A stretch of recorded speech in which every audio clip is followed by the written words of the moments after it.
Hello guys, magandang gabi nga pala sa inyo. Habang ako nagpapantok, manonood muna po ako ng YouTube. Ayan po sa kambal. Si... Yung nakapula si Sabi. Yung... Yung nakaitim. Ayan po, nakaitim si Sophia po.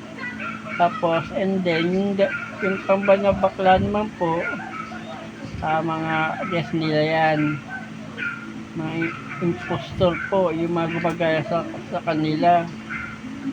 Yan po yung dalawang kambal na lalaki. Ayan po si Sophia po yan. Ang gagaling nga po nila gumawa ng vlog eh. Tapos lalo na po ito si Sabi, ang cute. Ang ganda-ganda ng ngiti niya oh.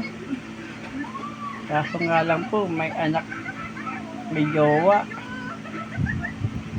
Oh, speaking of jowa, alam niyo po guys, yung jowa ko po, eto po siya oh. Oh, buti naman po. Maaga po siya nakatulog. Ewan ko lang mamaya po pagising niya, naku po. Katakot-takot na naman. At ginawa ko hindi magsa-cellphone, magdamag, maghapon. Ito po, sa pato. Maaga papasok pa to, hanggang ngayon gising pa. Isa rin to po. Buti naman po, nawala na to sa maaga na natutulog, tsaka medyo nagdahil sa kakultan. Yan po. Tapos po, yung mga alaga ko po matulog na.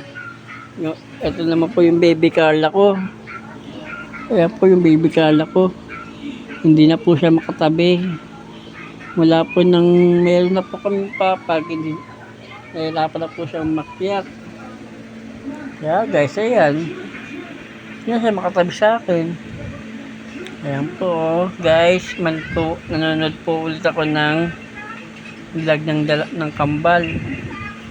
Ayan po yung kambal, si Sophia, and then si Sabi. Ayan po guys, supportan nyo rin po sila sa kanilang vlog. So hanggang dito na lang po, ako inaantok na. Bye bye.